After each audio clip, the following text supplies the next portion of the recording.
Si hiciéramos una lista top 10 de los atributos más reconocidos de Dios, muchos podríamos encontrar allí en esa lista de top 10 algo como el amor de Dios, la soberanía de Dios, la omnipotencia de Dios, la omnipresencia de Dios, y podríamos desglosar esa lista. Pero pocos, muy pocos, harían mención de la generosidad de Dios en esa lista. Aunque sabemos que Dios es generoso, pocas veces pensamos en ese atributo de Dios. Pero la verdad es que, como dice el salmista, la creación habla de la gloria de Dios. Toda la creación fue diseñada para anunciar la generosidad de Dios. Y uno se pregunta, ¿cómo? Pues toda la creación da generosamente. Toda la creación da, fue diseñada para dar. No hay un solo árbol que crezca que no esté dando permanentemente sombra y oxígeno. La función de ese árbol es dar en el diseño de Dios. No hay una flor que brote que no posea dulzura al derramar una fragancia en el aire. El diseño de esa flor es que dé. Todos los ríos van al mar y dan de su agua. Alimentan las nubes a esos ríos y dan agua. Las nubes vacían sus tesoros y las derraman. Y dan agua a esa tierra. Y esa tierra da fertilidad. Y es una cadena sin fin de generosidad gloriosa. ¿Te das cuenta cuán bella es la creación que apunta hacia el carácter de generosidad de nuestro Dios? La generosidad es reina suprema en la naturaleza. Sí, la generosidad es la reina suprema en la naturaleza. No hay nada en este mundo que no viva para dar. Bueno, sí existe algo. Existe una excepción a esa regla. ¿Y sabe quién es? El hombre. El hombre codicioso. El hombre codicioso es la mancha que lastima el hermoso cuadro de la generosidad en la creación. Sí, somos nosotros los que no queremos dar. Aunque toda la creación fue diseñada para dar, es el hombre codicioso el único que se resiste a cumplir la razón de su creación. El hombre es tacaño por naturaleza. El hombre por su naturaleza se victimiza y cree que todo debe girar para su bien. El hombre busca su bien suyo y no le importa nada más que lo suyo propio. Ese es el común denominador de nuestra vida. Aun cuando toda la creación anuncia la gloria de Dios al dar, el hombre se resiste a dar. Toda la creación anuncia la gloria de Dios, dando y dando. Pero qué triste es pensar que la única criatura que ha recibido la oportunidad de ver el don de la redención es la única que se resiste a dar generosamente. Por nada, ninguna criatura, el Dios eterno se hizo hombre.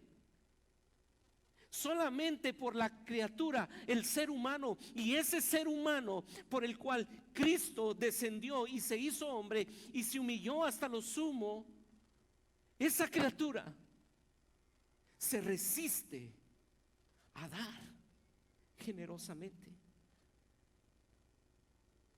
nosotros hemos recibido ese don, el don de la redención, ese glorioso evangelio del cual cantamos y nos gozamos y estremece nuestras entrañas y derrama nuestras lágrimas y decimos: eso es verdad. Ninguna criatura puede entender lo que tú y yo entendemos acerca del evangelio. Los ángeles no pueden entender lo que tú y yo entendemos de la redención. Y a pesar de que hemos recibido ese don, nos resistimos. ¿Cómo no deberíamos responder con gratitud, con una disposición de generosidad y liberalidad? Y hermanos, el evangelio de gracia en Cristo te ha redimido, y porque ese evangelio de Cristo de gracia te ha redimido, tú deberías dar y yo debería dar generosamente. Y es precisamente esto que Pablo le va a enseñar a los hermanos de Corinto. Tú lees el capítulo 9 y es imposible desconectarlo del capítulo 8. Nosotros sabemos que los capítulos no son inspirados, es una división para poder ubicarnos fácilmente en las escrituras, pero el capítulo 9 tiene la misma línea de pensamiento del capítulo 8. Cuando tú vas al capítulo 8 te das cuenta que Pablo está aquí animando a la iglesia de Corinto a dar, pero desde el capítulo 8 está diciéndoles que hay una iglesia que ha dado generosamente. Cabe mencionar, y déjenme ubicarlos en el contexto, en el año 41 hubo una gran hambruna en Jerusalén. En ese año se levantó esa persecución y vino una hambruna que trajo un gran dolor en la iglesia de Jerusalén. Y mientras Pablo iba por sus viajes misioneros, hablaba de lo que estaba pasando en Jerusalén, no para causar lástima, sino la realidad de esa iglesia que estaba sufriendo. Y para que vieran cómo ese sufrimiento estaba siendo un motor para que el creyente creciera, y no solamente creciera, sino que se multiplicara. Así que Pablo está mostrando que estos hermanos que están con una gran pobreza en Jerusalén están recibiendo el apoyo. Pero hay una iglesia que les ha estado apoyando, que es la iglesia de Macedonia, compuesta por 3 iglesias. Y en esta región de Macedonia habían estas 3 iglesias que están dando generosamente. Pero la pregunta que surge allí es que ¿quiénes son los hermanos de Macedonia?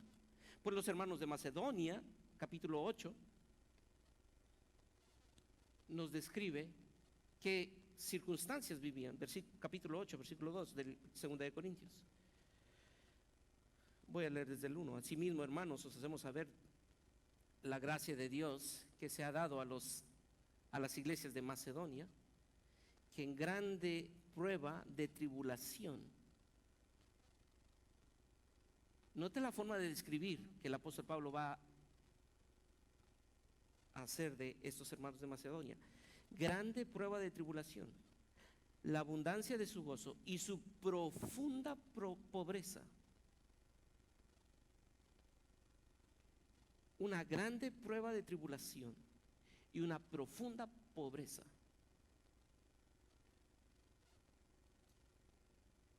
Esta región de Macedonia es una región que en un momento fue muy próspera. Había allí minas de oro. Y la iglesia de Filipos, Tesalónica y Berea sabían eso. Pero llegó el momento de la gran pobreza, de su profunda pobreza.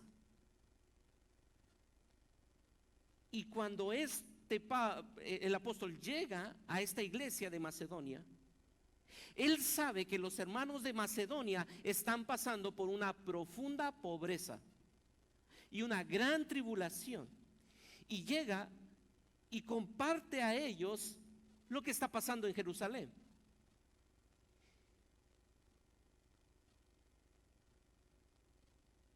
Y note lo que dice en los siguientes versículos. Versículo 3: pues doy testimonio que con agrado han dado conforme a sus fuerzas y aún más allá de sus fuerzas. Podemos leer el versículo 4: pidiéndonos con muchos ruegos. Podemos leerlo juntos. Pidiéndonos.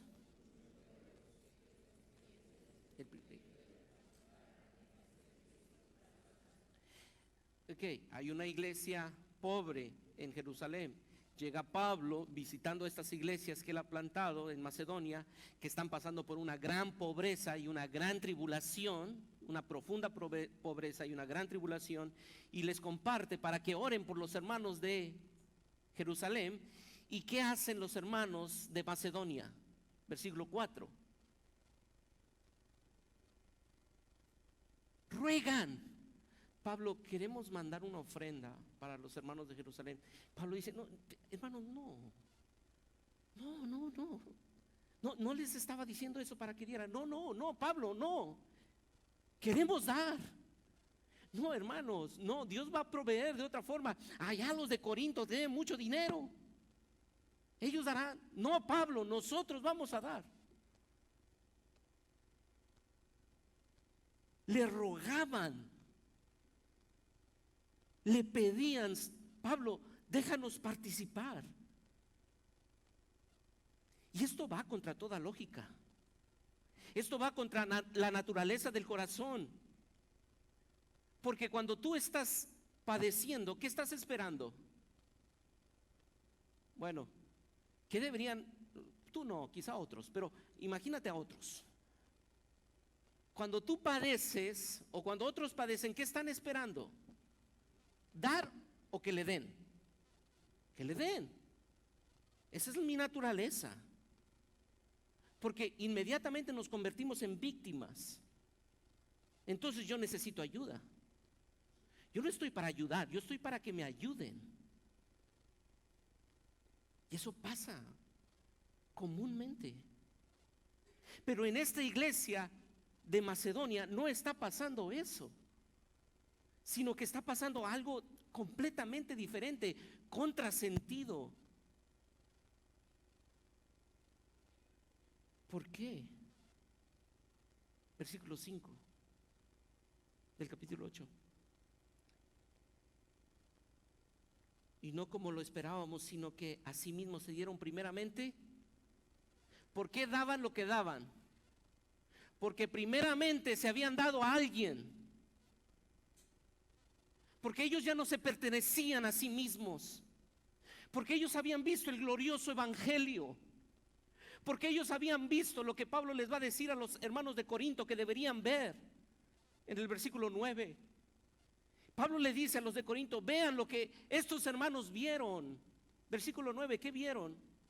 Ya conocéis la gracia de nuestro Señor Jesucristo, que por amor a vosotros se hizo pobre siendo rico, para que vosotros con su pobreza fueseis enriquecidos. ¿Por qué daban? Porque habían considerado el gran evangelio de Cristo. No daban por presión, no daban por manipulación, no daban por necesidad, sino que daban porque habían visto el glorioso evangelio. No es la cantidad lo que Pablo quiere cambiar en la vida de estos Corintios. Quiere cambiar su mentalidad, quiere que ellos vean lo que deben de ver para poder dar como deben dar. Y porque el evangelio de la gracia en Cristo te ha redimido, tú y yo también debemos dar generosamente. Hermano, mucho me temo que aunque sabemos que Cristo es nuestro mayor tesoro y nuestro galardón, y aunque vociferamos esas verdades y cantamos esas verdades, cuando tenemos que dar, nuestro corazón se separa de esa realidad. Y quiero decirte algo, que aunque nosotros tenemos esa convicción de que Cristo es nuestro tesoro y nuestro galardón, no alcanzarás la plenitud de gozo en Él sin el deleite de la generosidad. Déjeme decirlo nuevamente porque me parece que esto es muy importante. Aunque tú y yo sabemos que Cristo es nuestro mayor tesoro y nuestro galardón, no alcanzaremos la plenitud de gozo en Él sin el deleite de la generosidad. No estoy diciendo que la salvación es por obras, pero hay un don, hay un regalo, hay un placer que hay en la generosidad.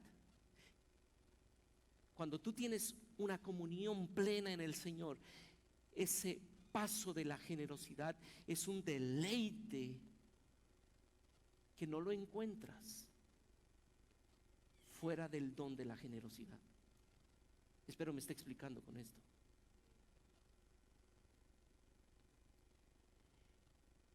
Así que, porque el evangelio de gracia en Cristo te ha redimido, debes dar generosamente. ¿Cómo dar generosamente? Y vayamos ahora al capítulo 9 y Pablo les va a mostrar a estos hermanos cómo deben dar generosamente.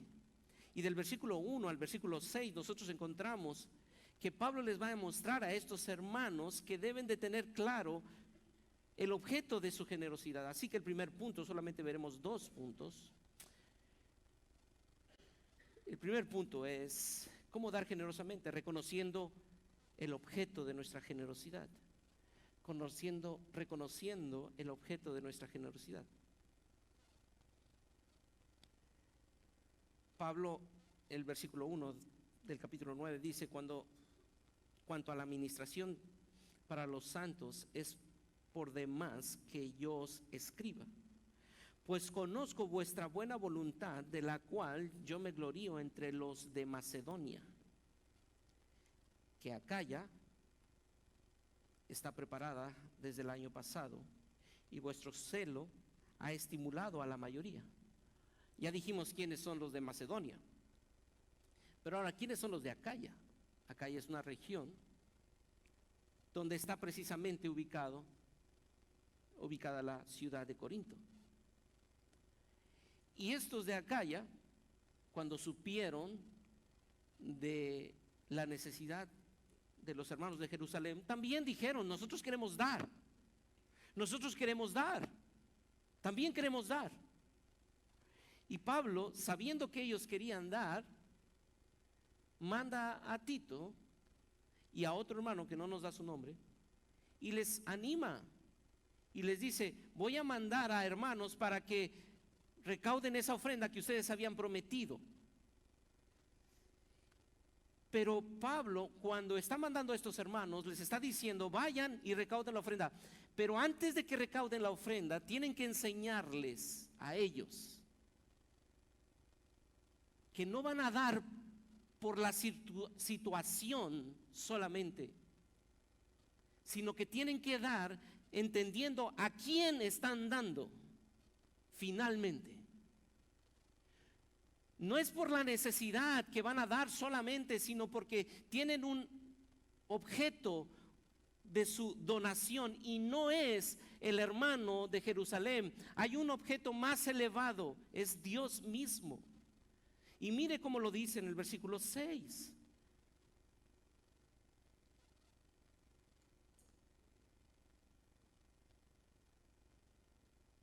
Versículo 7: cada uno dé como propuso en su corazón, no con tristeza ni por necesidad, porque Dios, ¿qué? Ama al dador alegre. ¿A quién le están dando estos hermanos de Corinto? ¿O a quién le van a dar cuando estén llevando la ofrenda que está pidiendo Pablo? No se lo están dando solamente a los hermanos de Jerusalén, se lo están dando a Dios. Dios ama al dador alegre. Ahora que Pablo está enseñando acerca de la actitud de la generosidad que quiere mostrar, es que estos hermanos sepan que cuando están entregando esa ofrenda, se la están entregando a Dios. El objeto final de su generosidad es Dios mismo. no es el hermano de Jerusalén, no es el hermano pobre de Macedonia, es Dios mismo. Porque el énfasis no es en la cantidad. El énfasis del versículo 7 no está ni siquiera en el objeto humano, sino está en la mentalidad que debe de tener este creyente de Acaya cuando va y entrega esta ofrenda. ¿Qué está pensando cuando lleva esta ofrenda? ¿En quién está pensando cuando está entregando esa ofrenda a Tito? ¿Está entendiendo que se lo está dando a Dios? No importa la cantidad, solamente que sea consciente que no se lo está dando al hermano solamente, sino que se lo está dando a Dios.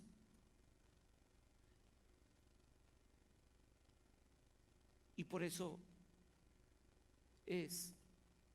Dios ama al dador alegre. Y mire los versículos 3: pero he enviado a los hermanos, a Tito y a otros, para que nuestro gloriarnos de vosotros no sea en vano en esta parte, para que, como lo he dicho, estéis preparados. No sea que si viniere conmigo algunos macedonios y os hallaren desprevenidos, nos avergoncemos nosotros. ¿Por qué se avergonzaría? Porque no entienden por qué están dando y a quién le están dando. Si ustedes van a dar sin ser conscientes del por qué están dando y a quién le están dando, entonces será una vergüenza. Ni siquiera tenía una cantidad. No estaba diciendo tiene que cumplirse esta meta y si no cumplimos, ay, qué vergüenza. No, no es eso. Es que si tú no tienes la actitud correcta al dar, entonces es algo que avergüenza. Pero cuando lo tienes, como lo veremos más adelante, en verdad se glorifica a Dios con eso. Así que Pablo quiere mostrarles en este verso 7 la importancia del objeto de la generosidad. Pero este objeto de la generosidad no solamente es lo que debe de tener el creyente de Acaya cuando está entregando esta ofrenda, sino también debe reconocer, versículo 8, y poderoso es Dios para hacer que abunde en vosotros toda gracia. ¿Quién es el que está produciendo en ellos ese deseo de generosidad? Dios mismo. Dios está presente en todas estas complejidades que muchos pudiéramos pensar. Dios está allí actuando en el corazón de las personas, en esa decisión para contribuir generosamente. Y Pablo dice, hermanos, cuando tú tienes claro el objeto de tu generosidad, entiendes entonces que el motor de tu generosidad no eres tú, es Dios mismo. Él es el motor, Él es el inicio y Él es el fin. No tienes nada en qué gloriarte tú. No tienes por qué andar publicando. No, ¿sabes por qué estás haciendo eso? Por gracia de Dios. Por gracia de Dios que está produciendo en ti. Y por eso Pablo en el capítulo 8, en el versículo 2, dice que esa ofrenda generosa de los hermanos de Macedonia fue una riqueza. Riqueza. Y otra vez, no estamos hablando de cantidad, hermano, es que es el objeto y el motor está produciendo las riquezas de generosidad. Y eso me hace pensar en aplicaciones, y quisiera mencionar esto como unas aplicaciones. Hermano, cuando tú y yo ofrendamos, sea monetariamente, sea a través de un servicio que tú das, sea a través de una predicación. No es solamente para el hermano, para el niño a quien le doy clase. No es para la iglesia solamente. Sí, claro, tendrá repercusiones en la iglesia. Pero el fin principal, el objeto principal es Dios mismo. Es Dios mismo, hermano. Cada vez que tú vas a dar, piensa, le voy a dar a Dios. No porque Él necesite, Él no necesita un solo peso de ti ni de mí. Pero es una actitud de mi corazón que decir, delante de Dios, soy consciente, no tomo el nombre de Dios en vano, sino que soy consciente y digo, Dios, esta es mi ofrenda, no porque la necesite, sino porque es una actitud de disposición de mi corazón para dar generosamente, porque si me has dado es para dar. No estamos hablando de cantidad, déjeme repetir y no me voy a cansar de repetir esto. No es una cantidad, es la disposición de tu corazón y de tu mente. ¿Somos conscientes?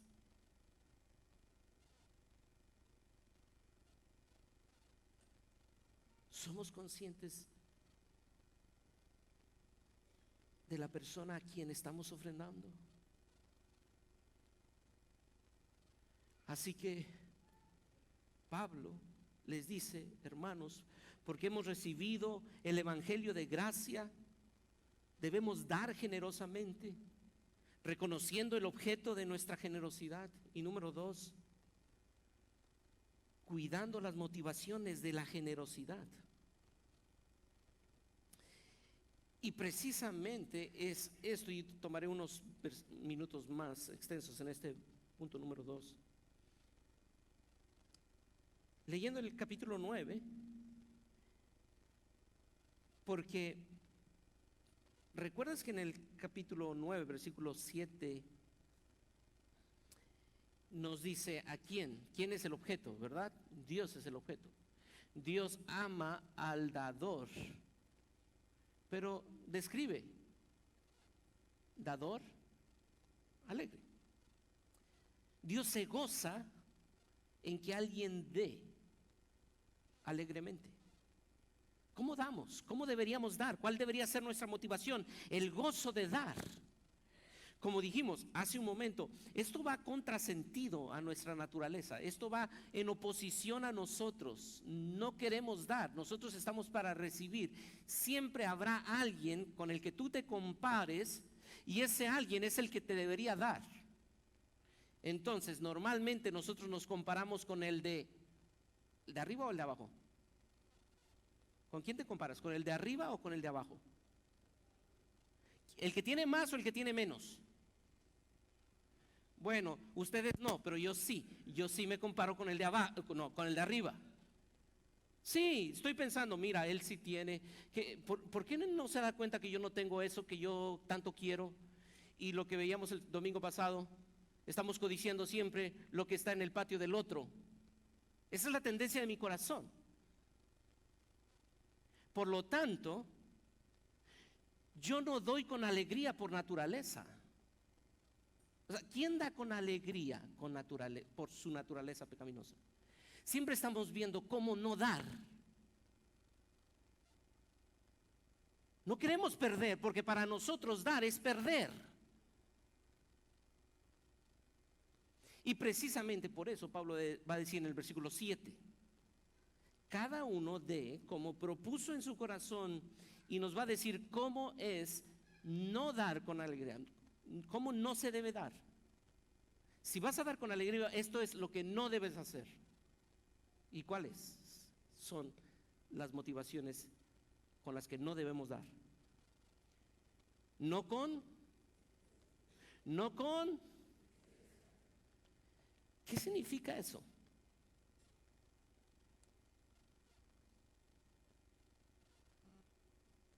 Cuando tú tienes que decir, a ver, ¿cómo le puedo hacer para que no sea tanto? O sea, si yo sé que tengo que dar Pero ¿qué me invento en mi mente para acallar mi conciencia de que no tengo que dar tanto? Porque, pues, no puede ser que yo tenga que dar tanto. Y entonces buscamos argumentos mentales para decir, no se necesita. No, seguramente ahí no se necesita. No, ¿por qué le vamos a dar a tal o cual? ¿O por qué haríamos eso? Y estás buscando una argumentación en tu mente porque tienes tristeza en dar. Alguien dice, y voy a usar esa expresión que es muy popular, según entiendo, ese pichicateo, o sea, ¿dónde le quito un centavo menos? ¿Dónde le reduzco? Es como si nos estuvieran sacando la sangre, como cuando vas y dices, ¿ya? O sea, ya, nada más era una porción, no era toda mi sangre. Me estás quitando la vida cuando me toca dar. Eso es dar con tristeza.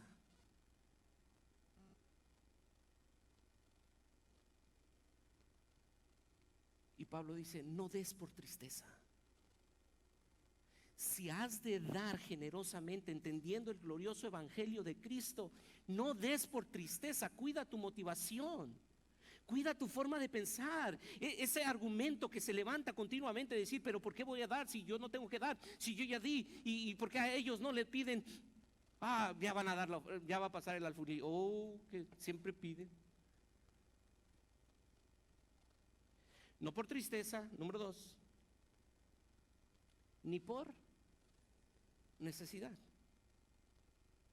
Esto me llamó mucho la atención, porque casi siempre que nos piden es porque por necesidad. ¿Cuándo soy más movido a dar? Cuando me presentan una necesidad. Si no me la presentan, pues yo no doy. Y Pablo dice, no, esa no es la motivación correcta. No des ni por tristeza ni por necesidad. Si te tienen que presionar para dar, esa no es una motivación que fluye de un corazón agradecido por el glorioso evangelio.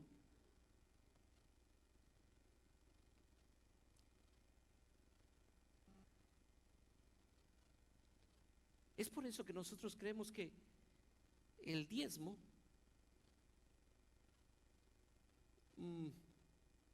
no es algo que nosotros promovemos.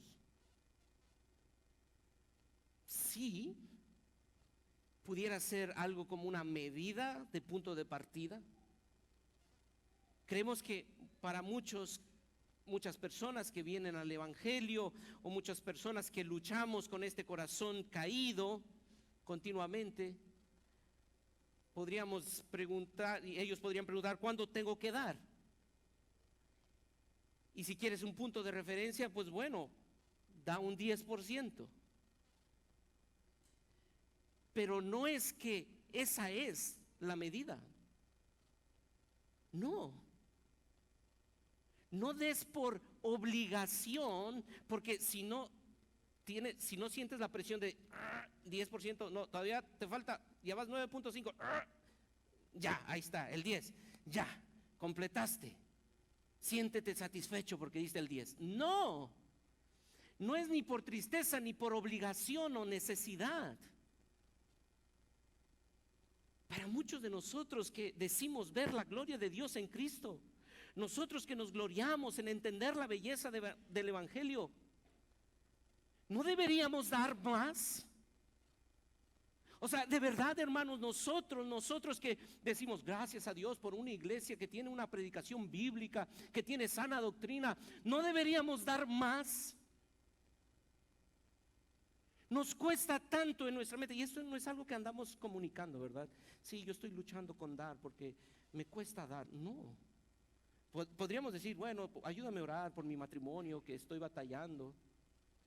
Pero ¿cuándo estás pidiendo que oren por ti porque te está costando dar?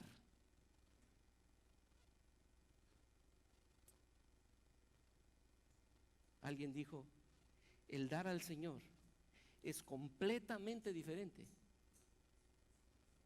a dar tus impuestos. Pero hay más similitud de lo que uno se imagina. Cuando estás dando tus impuestos así diciendo, ¿cuánto quieres subirme el impuesto, gobierno? No, ya no es suficiente 16 de IVA. No, deberíamos dar 18. Nadie está diciendo eso. Bueno, espero que no haya alguien aquí del gobierno diciendo. Pero ¿cuántas veces nosotros estamos haciendo lo mismo con el Señor? Así que esta no es ni por necesidad, obligación, la misma traducción. Entonces, ¿cómo es? Con alegría. Con alegría. ¿Y qué significa dar con alegría? Mire el pasaje que estamos leyendo. Versículo 7, cada uno dé como propuso en su corazón. Esto es dar proporcionalmente, dar alegremente es dar proporcionalmente como propongo en mi corazón. Es algo que es muy personal. Es algo que yo y Dios y yo entendemos que tengo que dar esto.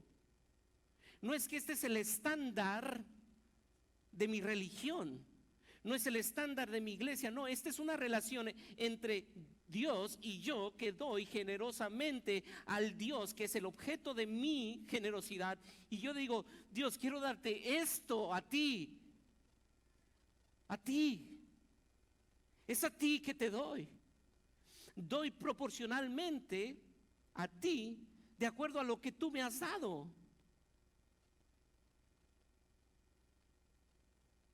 Quien recibe muy buenos ingresos daría de mala gana si no diera más de aquel que solo recibe muy pocos ingresos.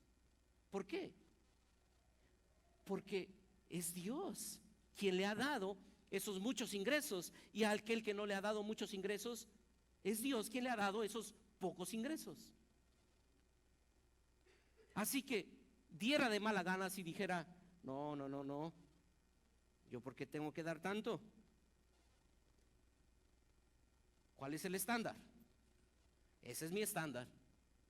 Aunque yo tenga mucho para dar, bueno, yo me ajusto al estándar. No, dé proporcionalmente, de acuerdo a esa relación como propuso en su corazón.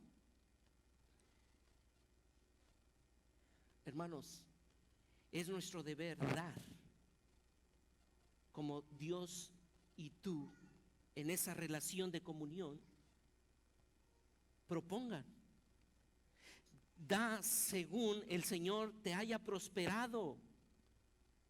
No calcules cuánto debe dar, cuánto debes dar en función de lo que, bueno, esto es respetable. Esto hoy me dejaría muy bien parado con los pastores. O no des en función de lo que otros esperan de ti. No. Recuerda, estás dando bajo la mirada ¿de quién? Del Dios eterno. No se trata de qué dice alguien de ti. Se trata que tú estás dándole al Dios eterno. Así que yo te animo a que des alegremente, porque Dios ama al dador alegre. Dios ama al dador alegre.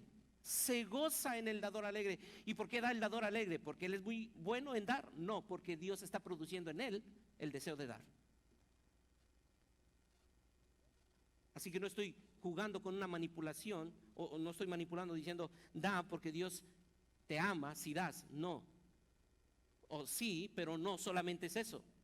Dios ama al dador alegre, pero que él está produciendo en ese dador alegre el deseo de dar. Así que la gloria es de él, no es por ti. Así que, ¿qué es dar con alegría? Es dar proporcionalmente. Pero quisiera que viéramos también una segunda característica de dar alegremente.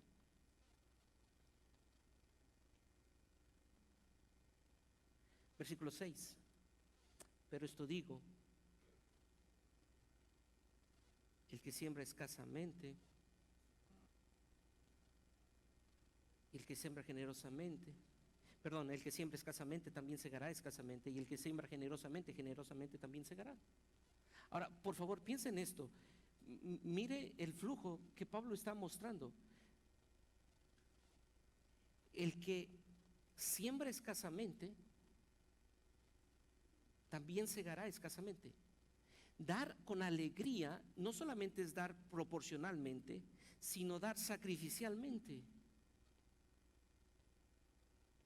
Sacrificialmente. Porque dice aquí, el que siembra escasamente, escasamente segará. Y el que siembra generosamente, generosamente también segará. Ahora, si tú tienes 10 y tú dices, voy a dar generosamente o voy a dar escasamente. Si tengo 10, digo, bueno, 10, tengo que dar, porque me están diciendo que tengo que dar. Y das 1. Eso es dar escasamente. Bueno, pues piensa, como Dios haya propuesto en tu corazón, ¿eso significa un sacrificio para ti? Porque normalmente lo que está haciendo aquí Pablo es, el que siembra escasamente, si tú estás buscando dar menos, ¿qué segarás? Escasamente. Pero si das generosamente, puede ser que el 1 sea la generosidad, o puede ser que 5 sea generosidad. Pero si yo doy generosamente, generosamente, implica entonces, lo que está mostrándonos Pablo es, tienes que dar con sacrificio. No solamente en donde no te cueste, sino donde estés dispuesto a decir, ¿de verdad estoy dando generosamente? ¿O solamente estoy tratando de ocultar mi responsabilidad? Y quisiera citar aquí a C.H. Spurgeon, que dice lo siguiente: el dador alegre también es un dador con buena disposición. No debemos ser como la uva temprana que debe ser aplastada y exprimida para sacarle el jugo, porque todavía no maduró. En cambio, deberíamos ser como el panal que rebosa espontáneamente de miel. No sé si captaron la cita, pero déjenme repetirlo nuevamente. El dador alegre también es un dador con buena disposición. No debemos ser como la uva temprana que debe ser aplastada y exprimida para sacarle el jugo porque todavía no maduró. En cambio, deberíamos ser como el panal que rebosa espontáneamente de miel. Muchas veces nosotros somos así, tenemos que escuchar la presión de la necesidad o la obligación de la necesidad que nos causa un dolor al dar, como esas uvas, que si no la exprimes, si no la aplastas, no te da nada.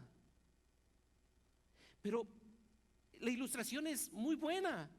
Deberíamos ser como la miel, como el panal de miel, que brota continuamente, destila la miel. Un creyente dispuesto a dar a Dios ha entendido que da porque ya no es más esclavo, sino hijo. Da porque ha entendido que por la obra de Cristo en la cruz hoy puede sentarse a la mesa del banquete continuo, y no da para sentirse acomodado o en la misma clase social que los demás. No, da generosamente porque sabe que ya es hijo y se sienta a la mesa como hijo. Habiendo dado 10 pesos o habiendo dado 1,000,000 de pesos, tiene el mismo valor. Es el dador alegre que desea dar y dar y dar. Hermanos, nosotros deberíamos ser como ese panal de miel, goteando continuamente la miel de la generosidad. Nosotros deberíamos ser esos que continuamente damos. Y por favor te pido que no pienses solamente en tu dinero. Si es tu dinero lo que te está resistiendo, cuida tu corazón, porque quizás estás amando mucho el dinero o estás amando el dinero. Pero puedes dar no solamente dinero, puedes dar tiempo, puedes dar energía, puedes dar tu casa como un lugar para hospedar. Puedes dar siempre y cuando tú tengas claro que estás dándole al Señor y no al hombre. Así que hoy quisiera pedirte que tú entiendas y que juntos entendamos que porque el evangelio de gracia en Cristo nos ha redimido, deberíamos dar generosamente. Y termino diciendo lo siguiente: ¿por qué damos? ¿Hacia dónde deberíamos dar? Y Pablo va a mostrarnos en los últimos versículos del 10 al 15 que damos para la gloria de Dios. Damos para que Cristo sea glorificado a través de nuestra generosidad. Nosotros damos, sí, para el bien de un hermano. En este contexto están dando a los pobres, pero le están dando para que la gloria de Dios sea dada a conocer a través de la generosidad. Así que tú das, cuando tú estés dando, piensa, esto no solamente es para cubrir una necesidad, esto es principalmente para que Cristo sea glorificado a través de mi generosidad. Pero una segunda razón del por qué podemos dar, como fin humano, es para la expansión del reino.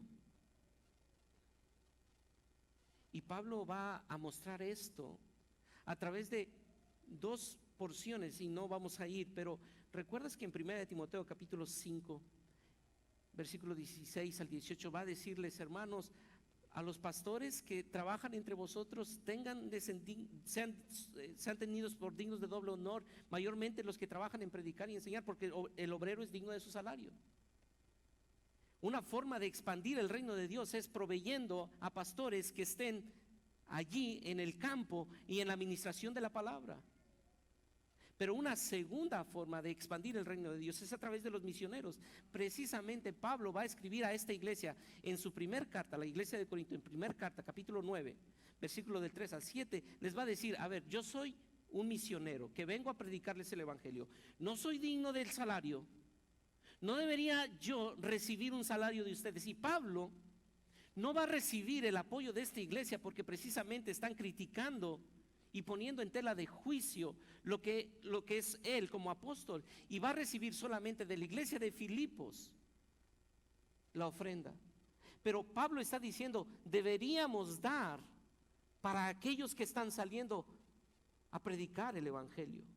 Así que damos para la gloria de Dios, damos para la expansión del reino a través de pastores y misioneros, y también damos para los pobres, ministerio de misericordia.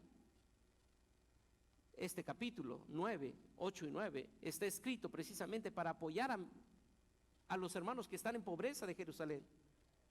Así que debemos dar. Hay muchas, estas son 3 áreas en las que podríamos dar, pero hay muchas más. Ministerios de educación, editoriales, ministerios que están dando a conocer la obra de Dios. Deberíamos dar. Hay muchos lugares donde tú podrías dar. Así que, porque hemos recibido tanto, deberíamos dar generosamente. Thomas Watson dijo: cualquier cosa que tengamos no es por mérito, sino por generosidad. El menor pedazo de pan es más de lo que Dios nos debe. Aquel que haya recibido la más mínima misericordia, morirá en deuda con Dios. Hermano, jamás alcanzaremos a pagar un solo gramo de gracia a través de la obra de Cristo. Y porque el Evangelio de Cristo te ha dado vida a ti, tú y yo debemos dar generosamente.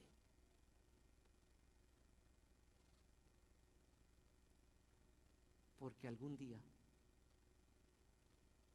moriremos eternamente endeudados por la obra de redención. No importa cuánto hayas dado, no será suficiente. Pero hoy te animo a recordar esta verdad y así concluimos. El Evangelio de gracia en Cristo te ha redimido y por eso tú y yo debemos dar generosamente. Señor, te damos gracias. Ruego que tú cubras con amor estas verdades, pero también que nos hables y nos confrontes. No estamos diciendo que la salvación ni la bendición tuya es porque damos, no. El ejemplo mismo del que vimos nos muestra que dando no se hicieron ricos, no, dieron de su profunda pobreza y de su gran tribulación. No estamos diciendo que si damos nos va a ir mejor. No estamos diciendo que si damos $1 tú nos vas a dar 2. No, eso no es el mensaje. El mensaje es que ya hemos recibido todo en ti. Y que con base en eso tenemos que ser generosos. Y eso no tiene que ver con una cantidad específica ni con un estándar específico. Eso tiene que ver con una disposición de nuestro corazón de responder generosamente ante el glorioso Evangelio. Y Señor, no podríamos disfrutar lo pleno del Evangelio si tenemos este corazón tacaño controlando nuestra generosidad. Por eso hoy pedimos que nos libres de la tacañería, nos libres de la mezquindad,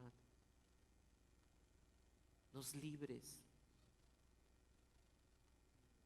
por tu gracia, atraigas nuestro corazón a ti y nos hagas ver lo glorioso de tu Evangelio y respondamos con una actitud de generosidad.